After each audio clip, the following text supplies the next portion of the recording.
कृष्ण जन्माष्टमी विशेष पाठ 3।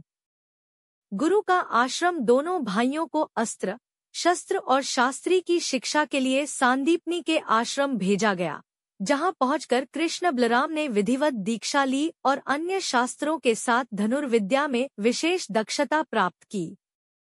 वहीं उनकी सुदामा ब्राह्मण से भेंट हुई, जो उनका गुरुभाई हुआ।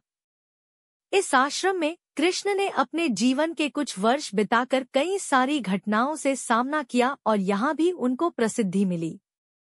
शिक्षा और दीक्षा हासिल करने के बाद कृष्ण और बलराम पुनः मथुरा लौट आए और फिर वे मथुरा के सेना और शासन का कार्य देखने लगे। उग्रसेन, जो मथुरा के राजा थे, वे कृष्ण के नाना थे। कंस के मारे जाने के बाद उसका श्वशुर और मगध का सम्राट जरासंध क्रुद्ध हो चला था। जरासंध का आक्रमण जब कंस का वध हो गया तो मगध का सबसे शक्तिशाली सम्राट जरासंध क्रोधित हो उठा, क्योंकि कंस उसका दामाद था। जरासंध कंस का श्वशुर था। कंस की पत्नी मगध नरेश जरासंध को बार बार इस बात के लिए उकसाती थी कि कंस का बदला लेना है। इस कारण जरासंध ने मथुरा के राज्य को हड़पने के लिए 17 बार आक्रमण किए। हर बार उसके आक्रमण को असफल कर दिया जाता था।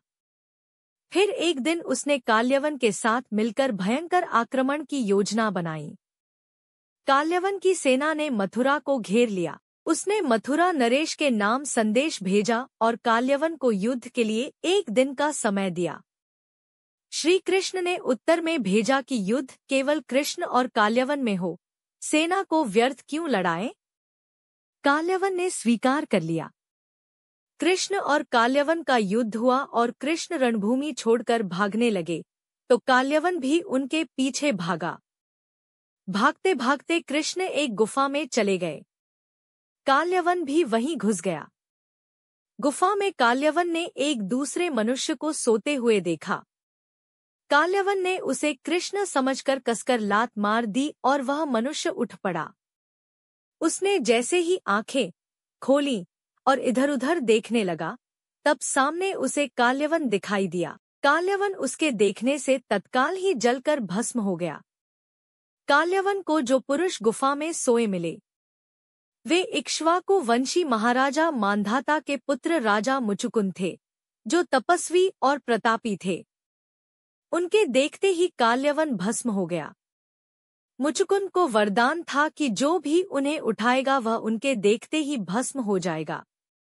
महाभिनिष्क्रमण काल्यवन के मारे जाने के बाद हड़कंप मच गया था। अब विदेशी भी श्री कृष्ण के शत्रु हो चले थे।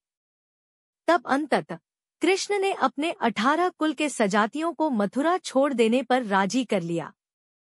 वे सब मथुरा छोड़कर रैवत पर्वत के समीप कुशस्थलीपुरी, द्वारिका में जाकर बस गए। महाभारत मौसल 14.43-50। यह इतिहास का सबसे बड़ा माइग्रेशन था। उग्रसेन, अक्रूर, बलराम सहित लाखों की तादाद में कृष्ण के कुल के यादव अपने पूर्व स्थान द्वारका लौट गए। रह गए तो सिर्फ वे जो कृष्ण कुल से नहीं थे। लाखों की संख्या में मथुरा मंडल के लोगों ने उनको रोकने का प्रयास किया, जिनमें दूसरे यदुवंशी भी थे। सभी की आंखों में आंसू थे, लेकिन कृष्ण को तो जाना ही था। सौराष्ट्र में पहले से ही यदुवंशी लोग रहते थे। यह उनके प्राचीन पूर्वजों की भूमि थी। इस निष्क्रमण के उपरांत मथुरा की आबादी बहुत कम रह गई होगी।